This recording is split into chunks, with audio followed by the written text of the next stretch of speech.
What's up, guys? Back here again with another Shadowrun video.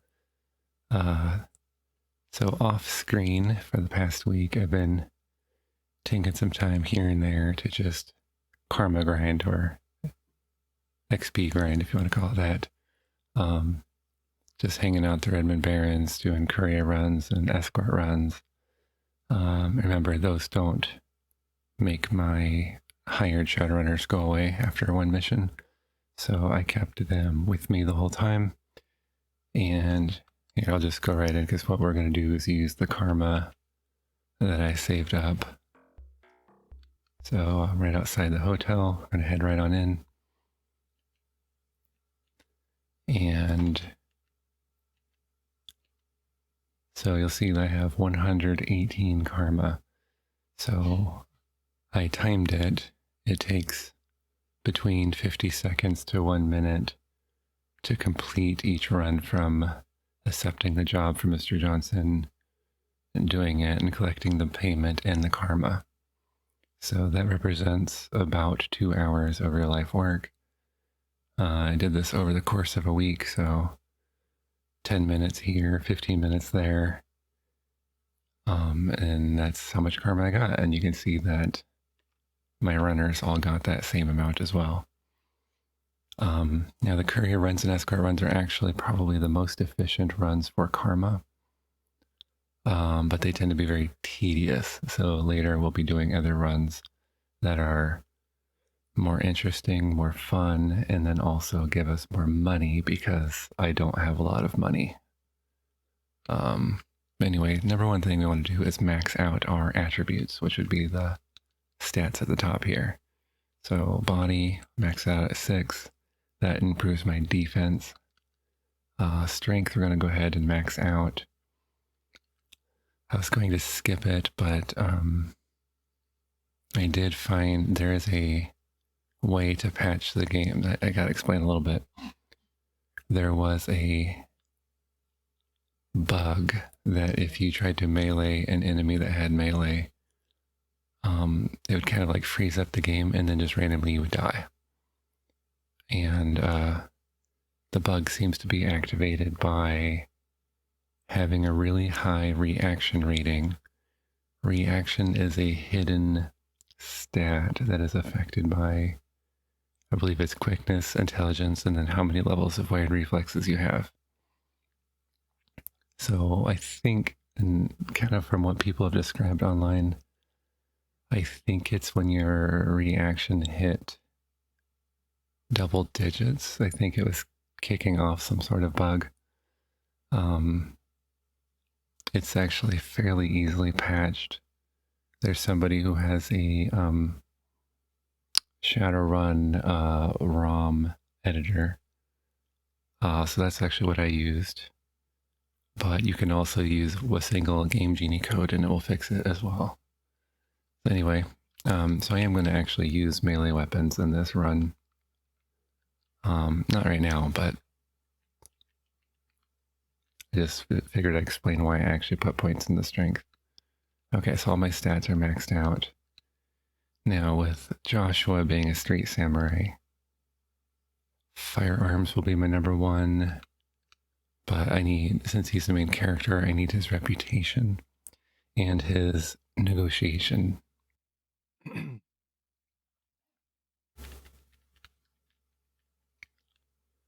And we're going to aim for 5 this time.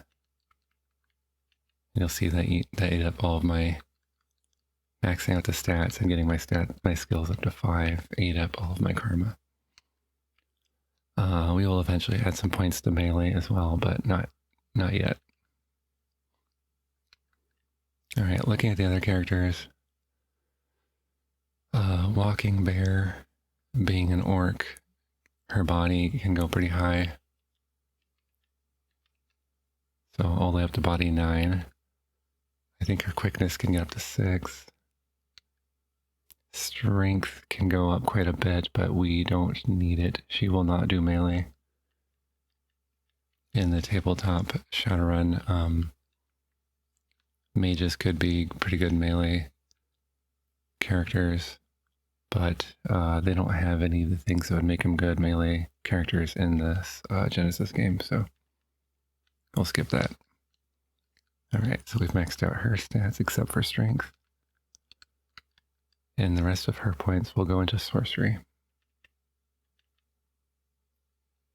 So she's only up to sorcery 7. And in the tabletop game, 6 was considered a very good score. 12 is the absolute maximum. That was unheard of in the tabletop game, though. Alright. And then Rihanna actually comes with pretty good stats, though.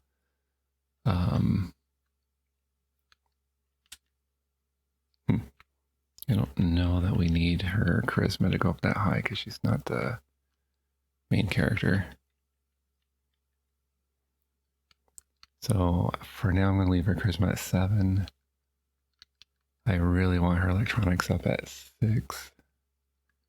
And then I'm going to move her off of SMGs and probably to pistols and then possibly shotguns.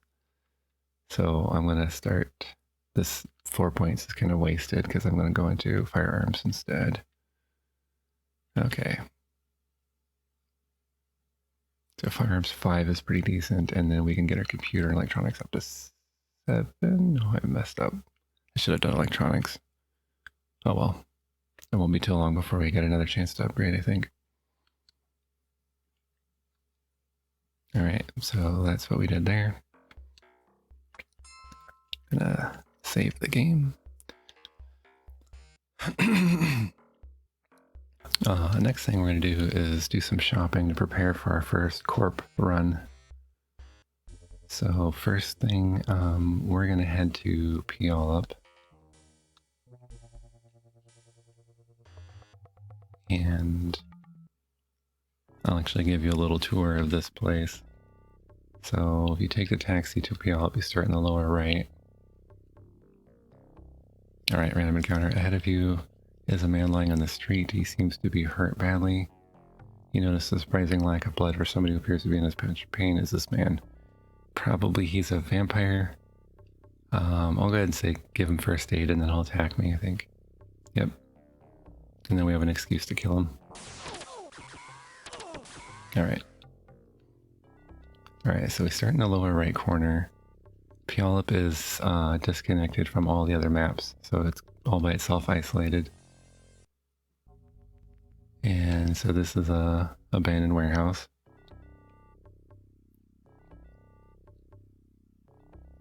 And let's see, I think this is the orc gang. Yeah, this is the orc gang. Entering a deserted store, you see an orc gang member playing with a switchblade. You're on dangerous ground, chummer. This is the orcs' home turf. Let's see here. I'm looking for information. What do you want to know? Tell me about the Halloweeners. The Wieners own the Redmond Barons. They're errand boys for the Yakuza. When they come over here, we like to give them a nice welcome. Tell me about the I-5ers. Stupid go-gangers. They're too small-minded to grab some turf to call their own, so they just ride the highways, making life miserable for all of us. Thanks for the intro, chum. Later, chum. I actually want to talk to his boss. Okay, now if you do not have a high enough level of reputation, they'll either say, no, you can't talk to the boss, or they will charge you money. So that's one of the reasons you get your reputation up is it allows you to open doors, basically. The boss has been expecting you. Follow me. You are led down into the basement where you meet with the leader of the orc gang. You're a lucky man, Joshua. Most people don't see me unless they're dead. What is it you want from the orcs, chum? Maybe protection from our gang? Or maybe want to meet a chummer who works for us? So we're actually going to get protection from the gang. Costs 2,000 new yen. Give me 2,000 new yen and the orcs will treat you like one of their own. He chuckles slightly. Yes. He ties a smelly scarf around your arm. That should keep my pals from hurting you too bad, but I ain't promising nothing. By the way, I know how you can get out of paying cab fare. Oh yeah? How can I ride the cabs for free? Most of the cabbies are orcs, and they all give orcs a free lift. Or they find they don't have a cab in the morning. But I got a secret way for humans to get the same treatment. Is it worth 500 new yen for that secret? I'm gonna actually say no. Oh, you're too quick for us, Joshua. Guess it's pretty obvious that wearing that armband will get you free rides. Can't blame an orc for trying. Goodbye. So 2,000 new yen and taxi rides are now free. It's a pretty steep upfront investment, but it adds up quick. I think, what is it, 75 new yen to get to Puyallup or Redmond. I think it's 25 new yen to get to Seattle. Maybe I have it wrong a little bit. Anyway, it starts adding up pretty quickly, so the sooner you can buy the orc armband, the sooner it will pay off. And then you don't have to factor it in like, oh, I have enough money to buy something. And then by the time you get there, the taxi's eaten up too much of your money for you to actually pay for what you want. Anyway, that's what I do. I take care of it pretty quick. All right, just got my first cat interruption of the morning. Hopefully they'll do a little bit better this time. Last week they were at least 7 or 8 times interrupting me, so that was a royal pain in the butt to edit out. So hopefully not as bad this week. Alright, so anyway, orc armband, free taxi rides, moving on. Alright, and then both of these buildings are the orc gang for some reason.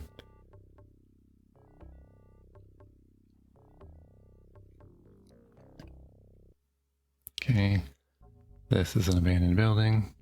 Oh, there's a lot of them. And I can't leave when they're in combat, but if we can trick the game into thinking I'm not in combat, I can't leave. I just noticed that one gave me the,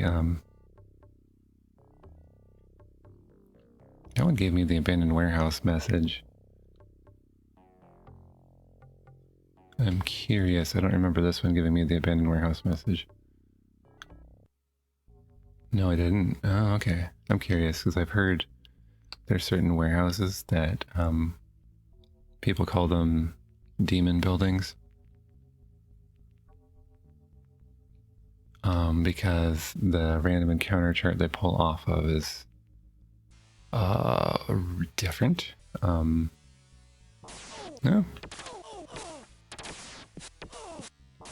No, I just didn't do the message for this building for some reason. But yeah, you'll find like hellhounds, I don't remember what the other ones are. They're Wendigos. There's like basically big giant Bigfoot. I'll have to play around with that a little bit at some point. But like the random encounter table is not the right one for the abandoned warehouses. Alright, so here's a... I don't think I've ever used this place. It's a doctor service, so... hospital and cyberware.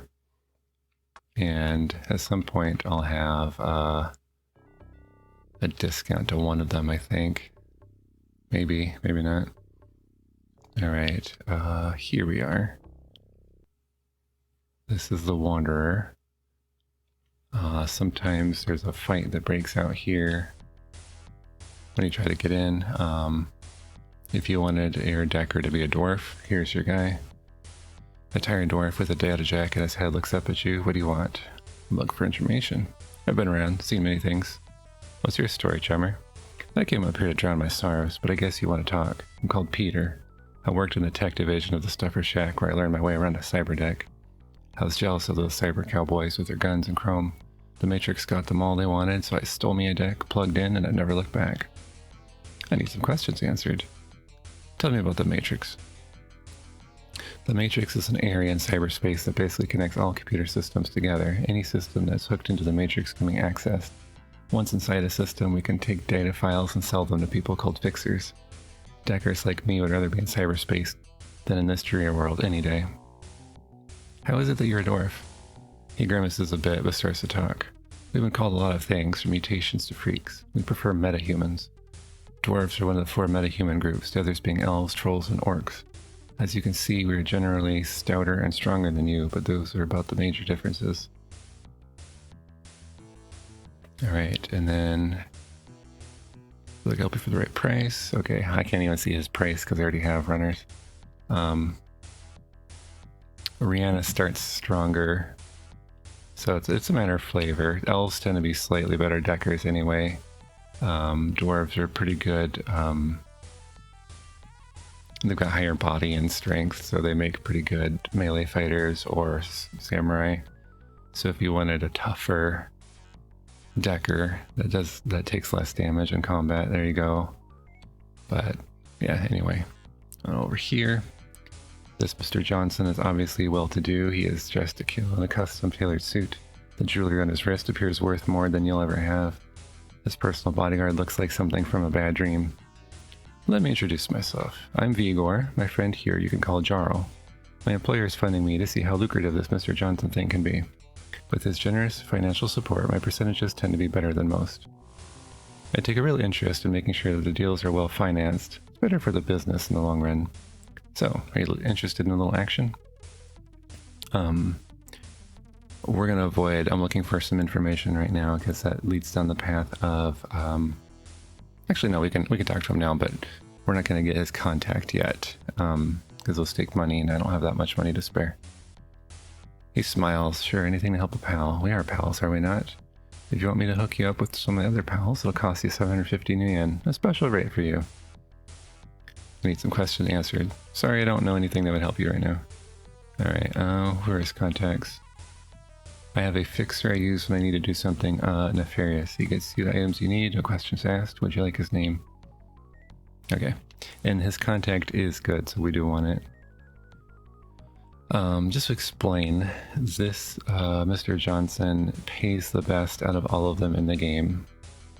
But his jobs give you one less karma than anybody else. So it's a trade-off. And right now, I did enough karma grinding and now I want money.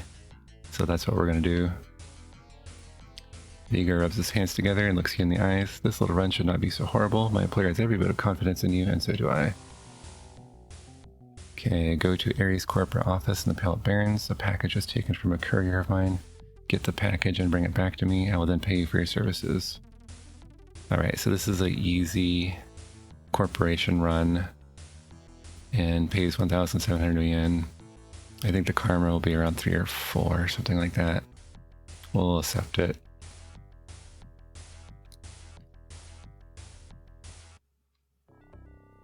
And then I'm going to continue showing you around the Pale Barrens. I also need to buy a walking bear and invisibility spell before we get too involved. I still have 5,000 yen left, so we're good. Alright. You went to Rhiannon's magic shop. A withered old crone with only 3 teeth in her mouth stands behind the counter. I have magic like you've never seen, boyo. Come closer and look at my wares. Okay, so she has the flame spells. And we will want to get Walking Bear Flame Bolt. It's probably the best single target attack spell, with the one caveat that the Hellhounds are not harmed by it. So you also want to have Mana Bolt available. But Flame Bolt ignores enemy armor and does a ton of damage. Let's see fetishes. So at some point we'll want to get Protection Talismans and Spell Combat Sense. Those both help Walking Bear be stronger in combat. And then she's got a level 3 Heal Wound Spell Focus. We'll want that someday. But that's it for now. And you can actually get a discount at her store by talking to some of the contacts, so we'll have to figure that out at some point. Alright, and this is the crime mall. This abandoned mall was looted into desolation long ago. Now criminals have set up shop in the vacant storefronts to fence their wares. Lone Star regularly raids the place, but it's usually only the customers who get nabbed.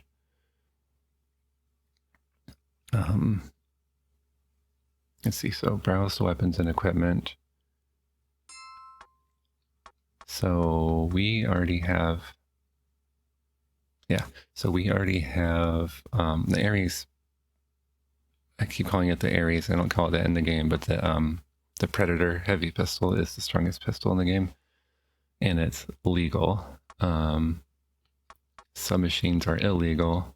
If you did want to do a submachine gun, this is the one you want because the power is medium These two are light power, which is going to bounce right off of enemy armor. I don't see the point in the room sweeper shotgun because it is a shotgun, not a pistol. Shotguns don't get accessories, so they can't be silenced and they can't have smart gun links. So if you're going to go shotgun route, you might as well go up to brutal power. And you'll see that if I ever do use the Allegiance shotgun with a decent firearm skill, you should drop just about any enemy in 1 or 2 shots. And then I never mess with grenades because they're a mess. This is going to be the armor that we're going to want to get. If you go with the Yakuza affiliation later, you can get heavy combat armor. But I think I'm going to go Mafia for some reason. I can't remember why I keep wanting to do it, but other than the police get off your back. So in that case, I'm going to be wearing this armor. But you might notice that the armor is illegal. So if you ever get stopped and frisked by the Lone Star police, they'll take this armor off of you. So you need to either get a weapon permit or ally with the Mafia. For some reason, these universal clips are more expensive here, so don't do it. These Maglock passkeys are crazy expensive, but they let you get through locked doors in the corporation runs. These ones aren't worth it. We will be getting this one. Let's see here. Yeah, I'll have Joshua buy it. We'll have to transfer it over. Supposedly this helps get through doors with your electronic skill. And then I think that's about it. We'll go ahead and sell the extra med kit I don't need. And then there are 2 sections of the crime mall. So this one is the software. And so you can get the attack program. We will be getting the slow program at level 1 just to feed it to tar pits, but that's for another video. We don't care about medic, don't care about shield, don't care about smoke, don't care about mirrors. Those are all worthless. We will get deception. Most people agree deception and attack are the 2 most important programs. Some people say skip sleaze. I pretty well disagree. It'll be a discussion for another time, but I will get sleaze, just not as high level as deception. Deception is the #1 important one. And then here, this is the most expensive cyber deck in the game, 220,000 yen. It's a lot, and we can't really go from the cheapest cyber deck straight to the most expensive one because you need a cyber deck to make money, and mine's terrible. So we're going to choose a different cyber deck as a middle one, and then most people agree that you don't actually have to get to Fairlight Excalibur, but I love it and I want it, so I will get it. And then eventually there's cyber deck upgrades, like extra memory allows you to have more programs active, extra storage allows you to store more stuff. This determines how fast you can load a program on the fly. And then this is like increases your action speed in the matrix. And then if your motherboard gets fried by ice, you have to get it fixed here. And then BOD, evasion, masking, and sensors. These are all like your cyberdeck stats. And it says here maximum attribute. So basically I have to upgrade my motherboard before I can upgrade the attributes. So again, that's for another time. All right, and then try to think. We haven't gone down this road yet.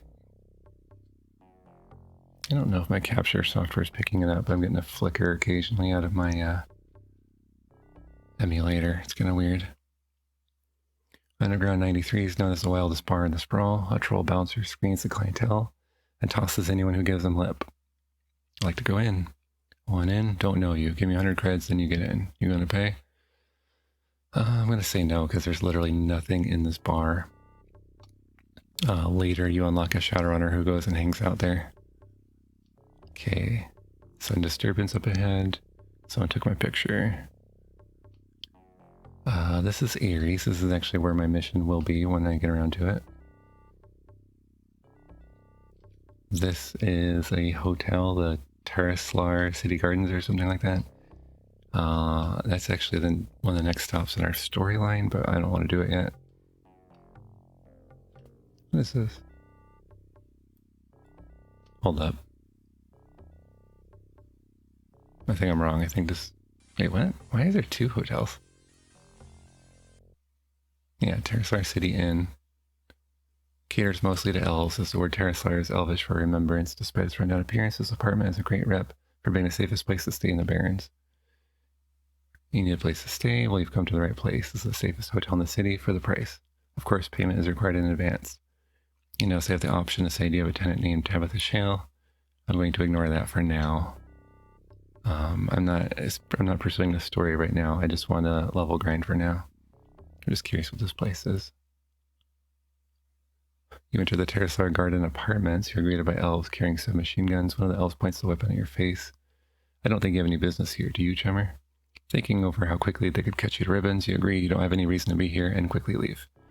Okay, I get it. It's part of the same hotel, but that part is a storyline part, so we can't go there yet. And then this must be another abandoned warehouse.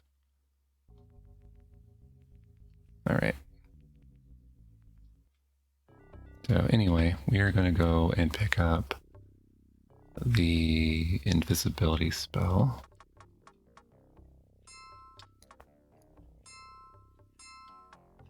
Alright, and I just gave Rihanna the electronics kit. Okay. So, Council Island, if I remember right, had the invisibility spell.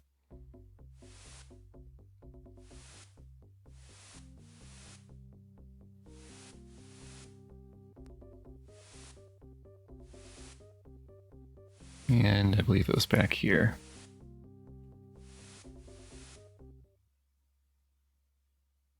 May I browse your store, Chief? It would gladden my heart to share my relationship with nature to those who would listen. Okay, so Walking Bear, we need her to have invisibility. And I have the money for invisibility level 2. I'm going to go ahead and do it. And I'll have to start explaining how magic works a little bit better. And actually, kind of need to talk about how dice pools work. I'll take the cab back to... Oop, looks like we're being attacked by a mage. Same spot. That's last time I got attacked. Okay, well, call a taxi back over to Peel Up.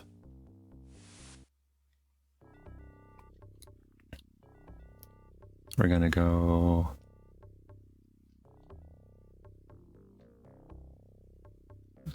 Oh yeah, that was the street dock. I was like, did I show you guys that building? Okay, I'm gonna stop here. Alright, so... I know I talked a little bit about magic before. And I think if you guys remember last video, she had Drain when I went full offense last time. She doesn't anymore, and that's because her willpower went up. Nope. Okay, I'm just gonna walk away. So first off, just gonna have her heal herself. Okay, so let's talk about some game mechanics. How... I'll save the game real quick too. How tabletop Shadowrun worked. So, and let's actually start with combat. So in Shadowrun, turn-based tabletop RPG. So you roll initiative like normal. And then whoever went first, went first. Now, if I wanted to shoot somebody, I would roll 5 6-sided dice, and then I would count any of those dice that were equal to or above the target number. And I'm not going to remember the exact numbers, but let's say that just shooting somebody at short range, you had to roll a 4. So I'd roll 5 dice, and I would count each die that came up 4 or higher. So on average, maybe I'm going to get 2 or 3 successes. As long as I made at least 1 success, I hit. The enemy doesn't have a dodge roll, but they have a damage soak roll. So the enemy rolls dice equal to their body. So if I shot myself, I'd roll 6 dice, and then my target number in this case would be the power of the enemy weapon minus the value of my armor. So let's say like a shotgun had like power 10, and let's say I had armor 5. So I'd have to roll 5 or higher on these dice, and in this case that'd be like about 2 successes. The crazy thing is, basically it's like, I can't remember if it was every 2 successes would upgrade or downgrade the damage rating. So let's say again, we got the shotgun. It would do serious damage, which in Shadowrun, so you had like 10 health. I'm explaining things poorly. So you had 10 health boxes, I believe. Serious damage would fill in like, I think it's 6 of those boxes. So if, when I was rolling to defend, if I rolled 2 successes, it would downgrade serious damage to medium, which is only 3 damage. Or if I got 4 successes, it would downgrade it to light damage, which is only 1 box of damage. And you can think of boxes as like 10% of the health. So that's kind of how it does. But basically, we're rolling, when you roll to attack, you roll a bunch of dice. When you roll to defend, you roll a bunch of dice. You compare them, and the damage values move up and down. Okay, that's the basics. And then because of how target numbers worked in 2nd edition, you can kind of do some pretty wacky stuff. Now, if you notice the posture, in actual tabletop Shadowrun, you had something called a combat pool. And using your combat pool, you could add, basically you can add dice to your attack roll, or you can add dice to your defense roll. And this was a decision you could make every turn of the game, every action. Like, I'm going to shoot, let's see, like my combat pool, I think it's your quickness plus your intelligence plus your willpower, and then divided by 2. So 6 plus 6 plus 6 is 18, divided by 2 is 9. So technically my guy would have 9 dice for his combat pool. Problem is, my firearm skill is only 5, and you can't more than double the amount of dice you have. So when you notice, if I go to full offense, let's see here. So yeah, if I go full offense, it maxes out at 10. But I think if I'm counting that right, I can't roll more than 10 dice because I only have 5 firearm skill. Okay, now, you notice I go full offense, my defense is 6. That's my body rating. But I can up to double it with my combat pool, so that's why I got so many dice when I go full defense. So hopefully that kind of makes sense. Because this is not a turn-based game, I can't adjust this on the fly, so I have to decide, am I being balanced? Am I trying to kill things as quickly as possible? Am I trying to defend myself? So that's where that posture comes in. So hopefully that all makes sense to some level. This game does a really good job of trying to replicate how 2nd edition Shadowrun worked. Okay, now for magic, your combat pool does not affect magic, but the posture will. When we look at, so let's look at magic here. So we are going to use the invisibility spell. You can choose what force it is. And you notice I can put it at force 2 and I still don't have any drain. That's because she's got really good willpower. And then we can kind of see that the success level, just trying to think about this. I'm actually not sure. I don't quite remember how magic works other than, so it's a force level 2 spell. So if there's no dice pool added to it, she only rolls 2 dice, and that's why that success thing only has 2 red bars. I believe the sorcery pool is based off your sorcery skill, and she's got 7 if I remember right. So now the one thing that doesn't make sense is typically you can't more than double your success rating, so I'm not sure why she can go so high up. Anyway, let's take a look at another spell, like Mana Storm has a lot of drain. So she'll actually get fatigue or stun damage if she casts the spell the way it is. So then I have to decide how do I want to mitigate that. If I drop posture down to full defense, I'm still taking drain. If I go down to force 2, I actually got rid of the drain completely. But then the chance of success is like way low. So Mana Storm, I'm never going to use unless they have finishes, and I just don't generally mess around with finishes. The reason the drain is so high is that Mana Storm is an AoE spell, which doesn't really matter. I don't need those. Anyway, we need invisibility. And I want it to work as well as possible. So that's what we're going to do. Alright, I already saved the game before I did all that talking. So we're going to walk into the area. Oop. I don't know if you noticed that Walking Bear switched to an offensive spell right as we walked in. That meant that somebody was about to attack us. So your NPCs are actually pretty smart. Anyway, when you have a corp mission, you walk in the front door and you get some flavor text as to how you snuck in. So you walk into the reception area and single a lone suit standing off to the side. You give him a quick jab in the solar plexus and he drops, wheezing and clutching his chest. You yell something about a heart attack and slip into the offices in the confusion. You hope it'll be just as easy to find that package and get out. Alright, so now I'm in. And I'm going to go put invisibility back on. Alright, now walking around. There's there's a couple main dangers here. Just walking around, there can be random encounters. If the person I'm controlling is invisible, the random encounters are disabled, and I want that most of the time. There are also guards who are on patrol. They have line of sight, so if they see you, it kicks into a random encounter where he asks to see your badge. Of course, I don't have one, so I have to try to talk my way out of it.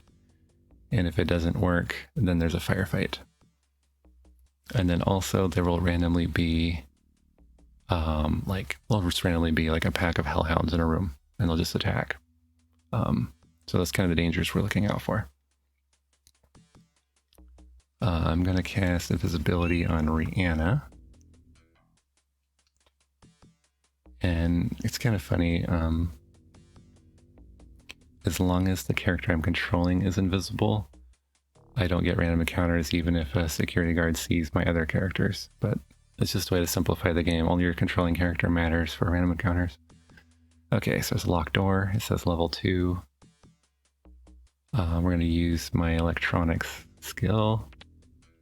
And her electronic skill is 6, I believe.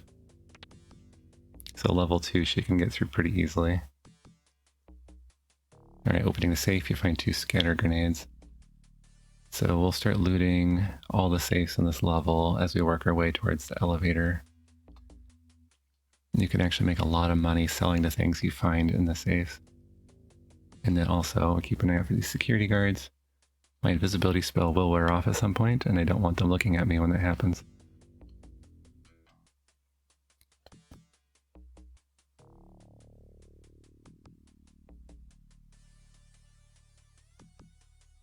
Alright, that's the computer terminal if you want to jack into the matrix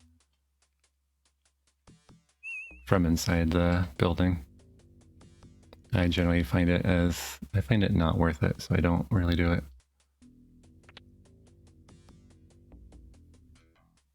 security should be easier on the inside, but it's really not. Okay. I'm trying to remember. Yeah, okay. All right, now over here, and actually technically I should have my electronics kit equipped for it to help. I'm not really sure if that's true, but okay. These double terminals are the security terminals. So, okay, this is the best possible success. So I've turned off the alarm system, turned off the security cameras, and then it says that we need to go search the second floor. So that's where we're gonna go. If there's an alarm, I need to find one of those security terminals and turn off the alarm. And we kind of need to get one of those to turn off the cameras early on. The cameras can see you even if you're invisible, so... Although there's tricks to get around them anyway. Okay. And I gotta keep in mind that my invisibility is gonna wear off at some point, so... One of the reasons to get my invisibility level up higher is it lasts longer the more successes I get. I'm stuck in the doorway. Ugh. Okay. I'm just gonna walk over here.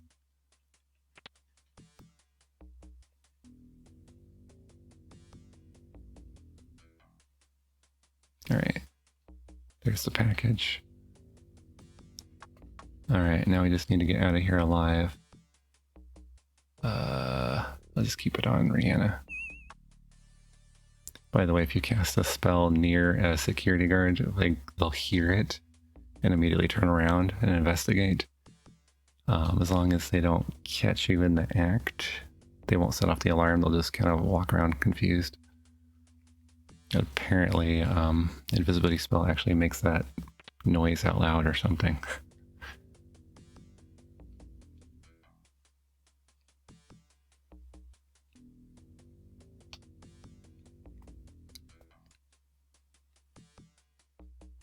And again, I don't want to get seen by the security guards, that's why I'm kind of lagging behind him. You do not know exactly when your spell will wear off. Yeah, so when I was looking online, I like to do a little bit of research when I play these games. People were arguing about whether getting corp badges was worth it. So there's an item you can buy that if you get stopped by a security guard, you have a fake badge to show them. And it seems like it's inconsistent whether you keep the badges in between runs. I literally have never used the badges because they cost 6,000 yen, and it's cheaper just to pick up a shaman, and even level 2 invisibility will get you pretty far, and that's only 3,000 yen total. And it helps with the random encounters too, so I don't know. I don't know if I'm the weird one or if nobody else realized how important invisibility is. Oop. Okay. So we took some physical damage here, so... Walking Bear does have a bonus to healing magic. Oops. Healing a person. Oof, oof, oof, oof.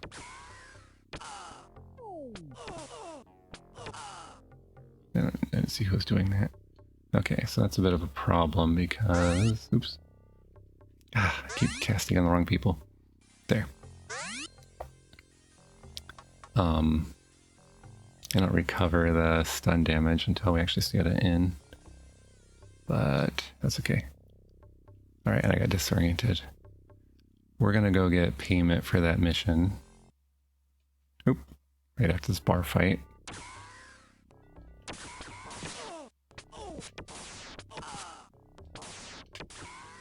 Alright. Rihanna never switched off her electronics kit. Okay. Alright, so we get our payment. I'm gonna say I'm looking for work. Ooh, a Renraku run. Alright, so these are the really expensive corp runs, but I think we'll actually be fine, so I'll do it. 4,000 yen. Okay, now notice that my 2 runners left. So that's what happens after you complete a real run, not a courier run. So I do need to go rehire them. And I don't think I have enough to hire them permanently yet. I am going to save the game because we did a successful run. I'm going to pick up Brianna first. Walking Bear is the one I'm most likely to have enough money to do a long-term hire for. So I'm going to do Rihanna short-term, and then we'll go see how much Walking Bear wants. So Rihanna is in the Matchsticks nightclub. Ugh, they're still charging me money to get in. So I need to get my reputation up one more, because I think that will let me in for free.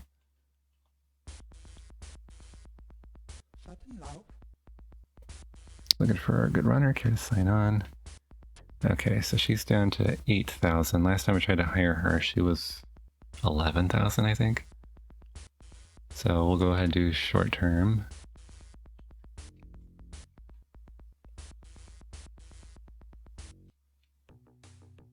Just realized I changed what order my characters are lined up in now, but oh well. Ugh, I don't want this.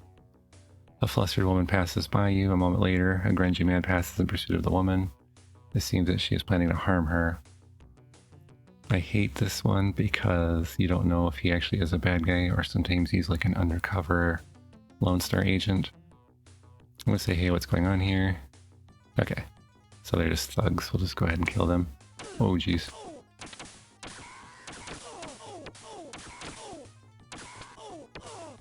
Interesting. Rihanna was shooting, but gosh, leave me alone.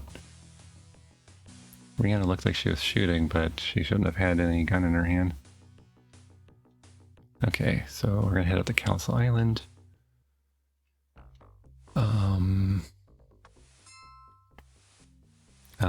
I don't know, it's possible that Walking Bear might be cheap enough. My negotiation went up and we have a successful run together. But I think she was 6,000. I don't think she'd be down to 2,000 yet. Okay, so she's down to 4,000. So we'll do a single run again. We should be able to permanently hire her after this run. And that's going to be my main goal for this video, by the way, is just get them permanently hired on.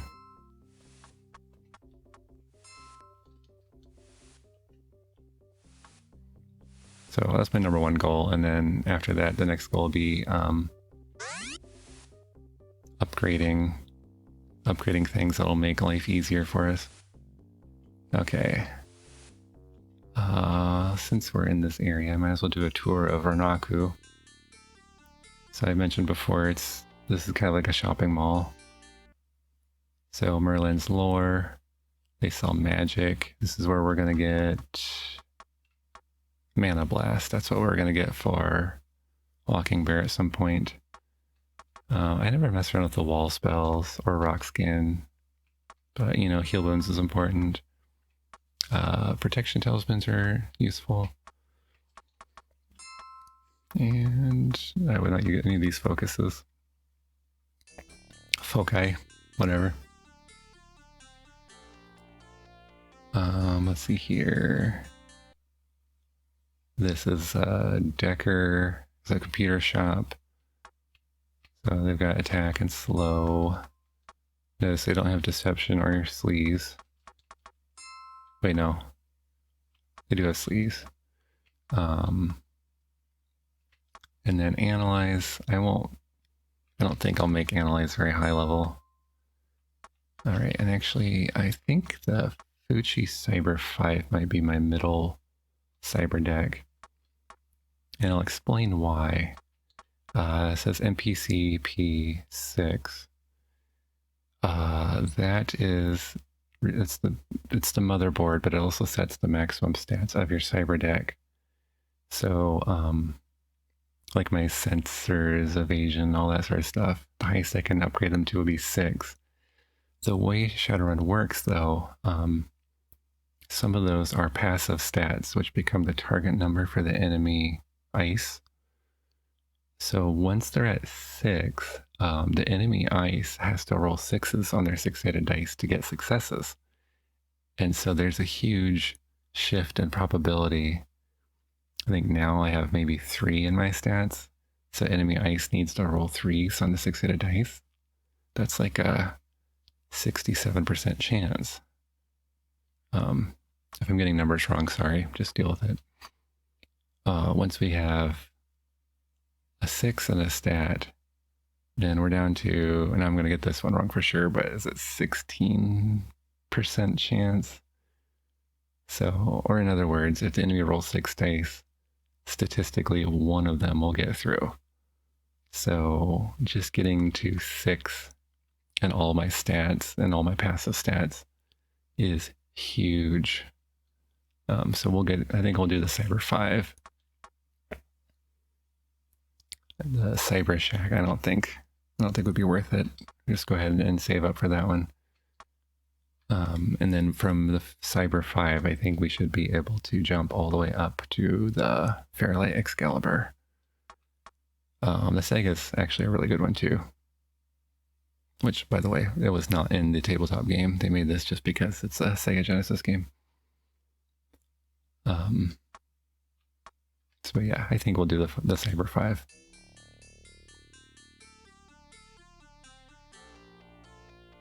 Alright, this is a bar. The frag grenade is Renraku's attempt at counterculture. This is a place Renraku plays go to blow off steam. As a result, things can get rough in here. The bouncer stops you from entering. 25 yen to get in. Sure. And then we have the sneaky guy in the corner. And then this is... Who is this one? A wired elf gives you the once-over. You want something? I'm well connected, sir, my friends. What's your story, Tremor?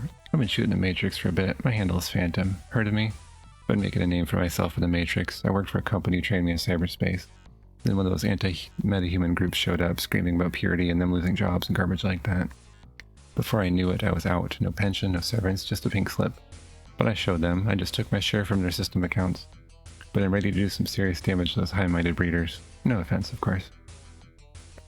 Need some questions answered. What do you want?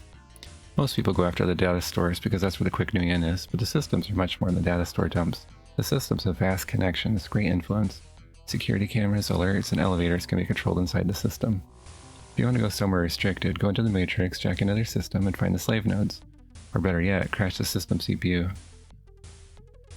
Where can I get some cyberdeck equipment? There are a few cyberdeck stores around. There's one called Microtronics here in Arcology. They sell decent decks. Yeah, it's in the Pale Barrens inside the crime mall, but the stuff they sell is mostly hot and costs a bundle. How is it that you're an elf? They call it goblinization. It happened about 30 years ago when 1 in 10 humans suddenly metamorphosed into 2 of the metahuman races, orcs and trolls. Elves and dwarves were born of human parents about 40 years ago when the magic itself first returned. I didn't quite remember this bit of lore, but they are probably correct. Whoever made this game was really well steeped in the lore of the world. In that case, that would be there was 2 waves of goblinization. The elves and dwarves happened first, and then the orcs and trolls happened later. The elves are one of the races that created their own nations and grouped into tribes. They created a tight-knit family, one that excluded many outsiders. But most of that you can find in the history books. Okay, I already asked him that. Alright, and then I can't hire him because I have 2 runners already. I like his portrait. His sprite looks goofy to me. Like, he kind of looks like he's gliding across the ground, so that's one of the main reasons I never choose him. I think Rihanna starts better than him, but being as they're both elves, they both have the same potential in the long run. So, but I just think he looks kind of goofy and Rihanna's sprite doesn't look so bad. Alright, nothing over here.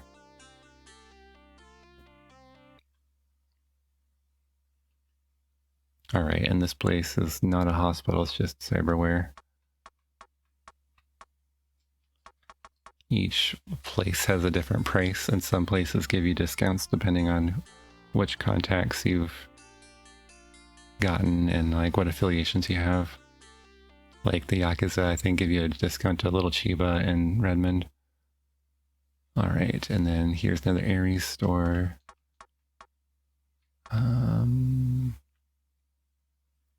Yeah, so they kind of mentioned it in the fluff. This is the one illegal weapon they sell here. Yeah, I need to get armor at some point, and basically don't really stand a chance when you get into any serious combat. A company man storms up to you. Hey, you can get away with this. Don't think I don't recognize you. Talk to him.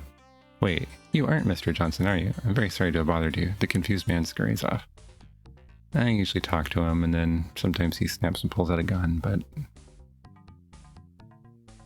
Okay. And then up here, there's a phone over here, which we'll use later. But if we walk in here, that starts Shadowrun. We're going to save the game. And then we're going to switch. Yeah, sometimes your companions wander off. It's a little annoying. Although it actually can save your life in certain situations. Like if you get killed, you're... I don't know why. Okay, anyway. Oof. I don't see who's doing that.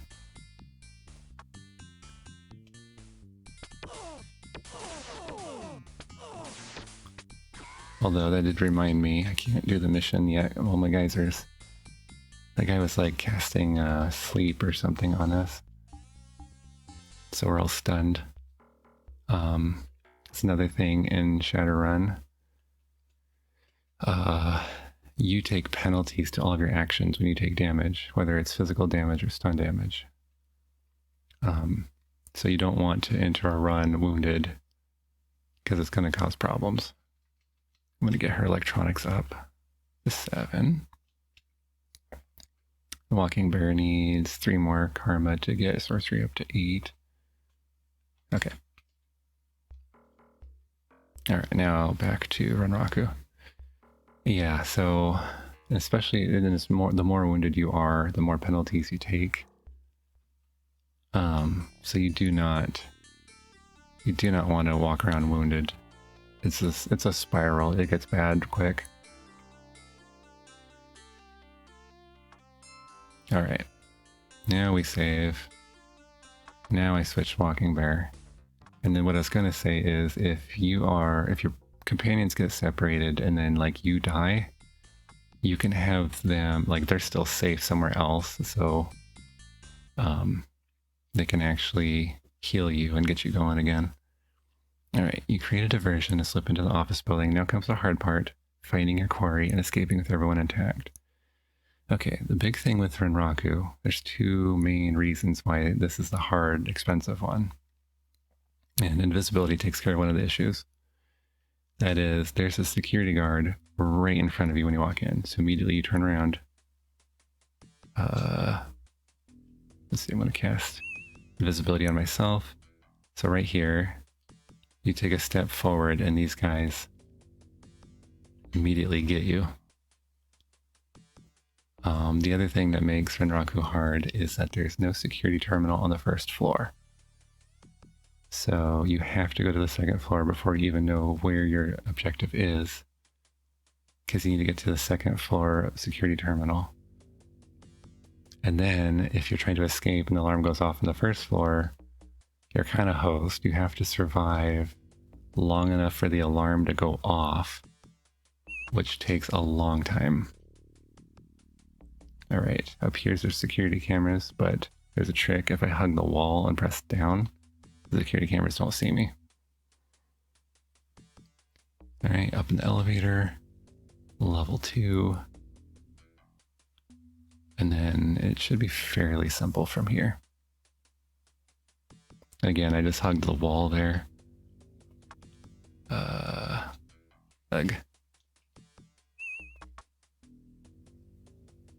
And then here's the security terminal. Okay, that's like a That's like one of the worst possible success. If the alarm had gone off, it would turn it off, and that's it. It wouldn't do anything else. I'm not rolling very high today, apparently. But you can spam it until you get it. Okay. This is the best possible one. Alarms off, security cameras are off, and then 4th floor is where I'm supposed to look. And then I actually can't remember if I have a package or a person, so I'm going to look real quick. Yeah, okay, I'm looking for a person. I didn't explain that very well either. So there's retrieving a package runs in the corporations, so you just check all the safes till you find the package. And then there's extraction runs where you check every room until you find a person. Oop, I need to find cover because my invisibility wore off. Okay. So we are looking for a person, and then the security doors are a much higher level. So let's see. Okay. I was hoping with electronic skill 7 that would be okay. And here's the guy. Alright. I'm not going to push it. I'm going to get out of here. It's like 4,000 new yen and some good karma, so.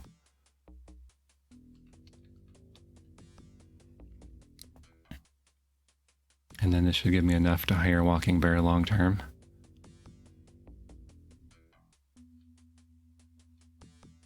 Alright.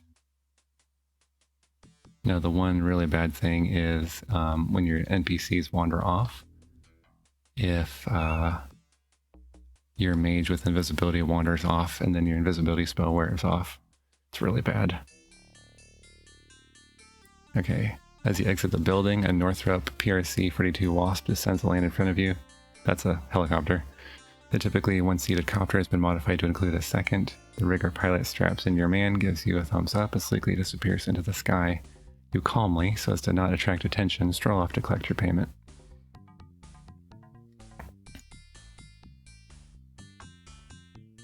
Alright, call taxi.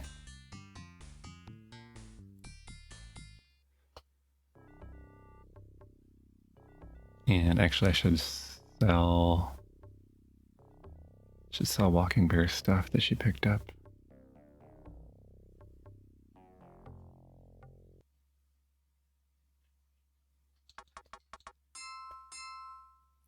The other thing that's nice is you don't really need to buy clips if you do a lot of corp runs, because a lot of the safes have clips. Alright, is this the right one? Yes.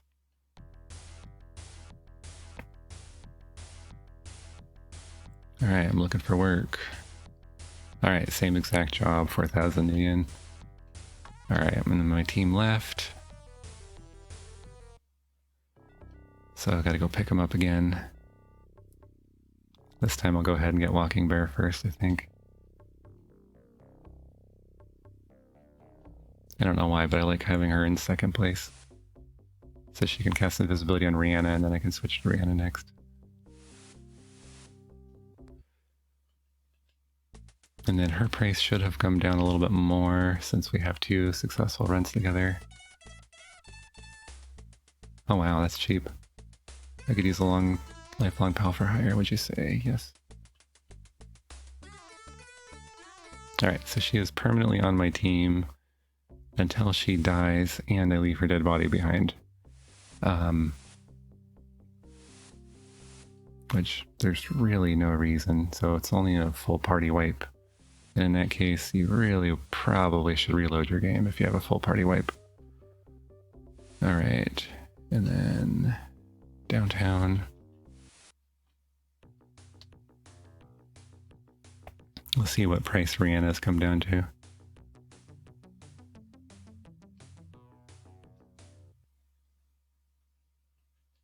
Still have to do 150 new yen to get in. 5,000. I actually don't know how much I have. Ugh. One annoying thing, sometimes you get stuck on NPCs. Okay, yeah. One more run and we'll have enough for her. So we'll go ahead and do short term.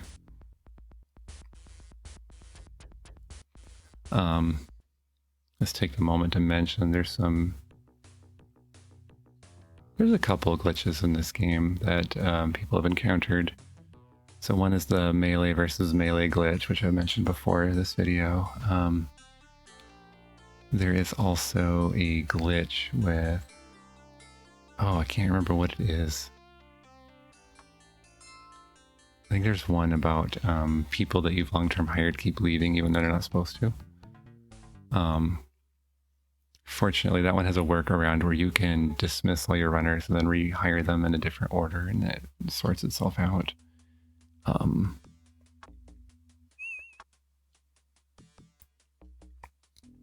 know what, I'm just gonna go straight. There's a package right there. That's money. But I'm gonna go straight to the elevators. There's another glitch. Just left my mind. I don't remember what it was now. Oh, there's another glitch. If you try to access the contacts screen before you have any contacts, it kind of messes the game up. And actually I don't think I have any contacts yet, so I can actually show you guys towards the end here after I save the game.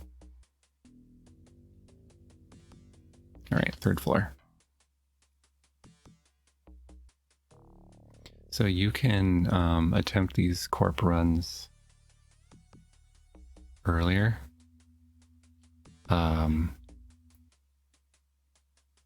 You don't want to try Renraku until you have at least invisibility and a good electronics skill. But Ares, yeah, 5 clips. Ares, Lone Star, and then maybe Mitsuhama. Those ones all... if you avoid the wandering guards, you can actually, like, get in, and if you're lucky, like, sometimes a package just happens to be in the first safe you come across, and you don't have to do a lot. So there's a bit of luck, because you don't know... And there's my guy already. You don't know where the package is going to be or where your guy that you're picking up is going to be. And then sometimes, like if a pack of hellhounds just appeared here and attacked me, there's not a lot that my team could do. Only good thing about hellhounds is that they don't have armor, so Rihanna's machine gun can actually take them out. Alright. So, same flavor text. My guy gets picked up and leaves. Let's go back to PL to get my money.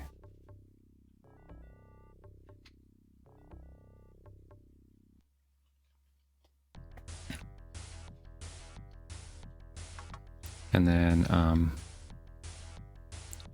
looking for work.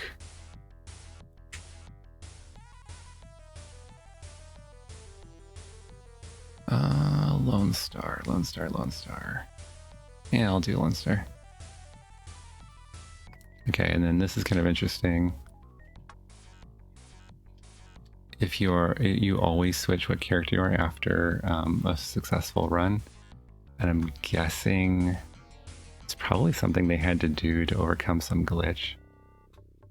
Like, to make sure that, like, the selected runner is someone who's in the party, probably.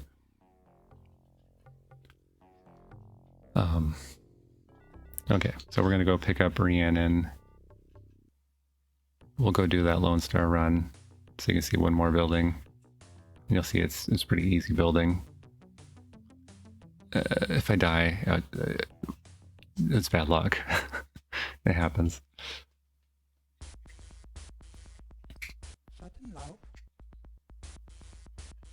Alright. Alright, now I have my full team permanently, and we are good enough to do corporation runs.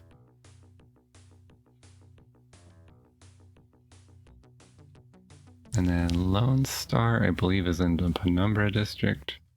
I'm not going to give you a tour today because I'm already going pretty long here. There's really not that much in Penumbra, but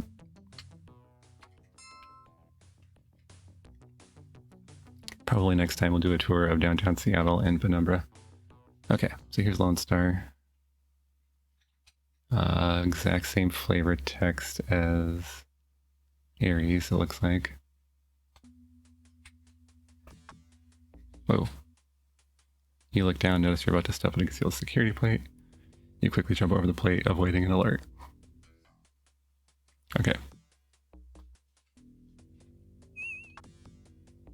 So Lone Star, there's a safe right here, and the package could be in this safe. So that if you're like super lucky, even a low level team can get this. And then I think each time you walk into the, yeah, see? Here's my cat. There's my cat. Make that number 2. I mean, they did pretty good today. It's not 8 times they've interrupted me. So even a low-level team could have done that. Just walk in, find the baggage, you're out. So I think that's going to be it for today. Especially with my cat being a jerk right now. Okay, and there's a fight happening.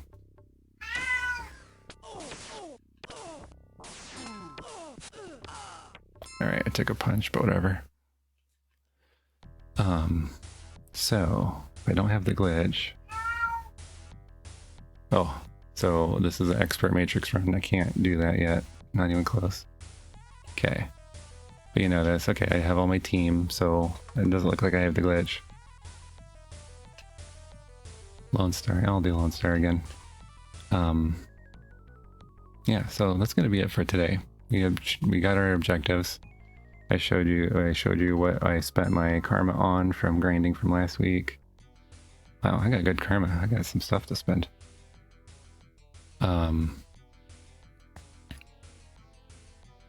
Awesome. Yeah, and it's honestly, the karma grind is more efficient with those courier runs back in Redmond, but they're so boring. And at least with the corp runs, you're making money, you're checking safes, you're getting extra clips of ammo. And then it actually takes some intelligence because you're like, okay, where do I go now? Trying to figure things out. So yeah, this is kind of like an upgrade. We never have to do the courier runs again, or the escort runs again. And then for next time, we'll have to be thinking of a new goal to set. In the meantime, I will probably do a little bit of off-screen grinding at the corporations to get my karma and money up. And I think what we'll do is we'll aim to upgrade my cyber deck next.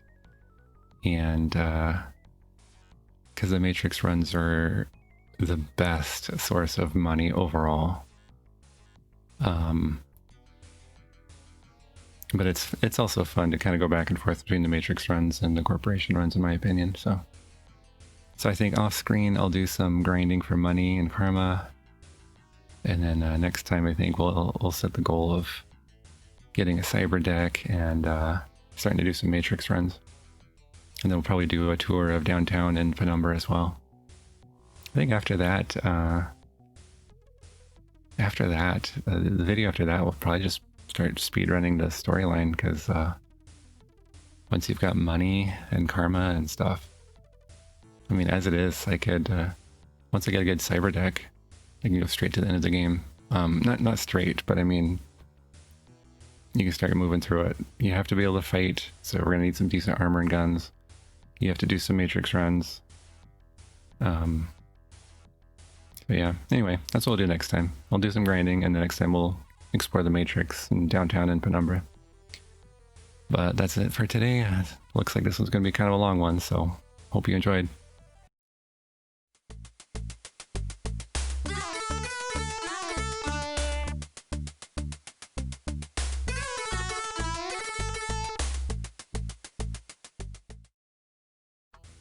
I did forget there was one more thing I was going to show you, and that's the contacts glitch. So I better, oops. See if it even happens on this one. Let's save the game because I might corrupt what's going on here. I think I'm even a safe state just to be double safe. Okay.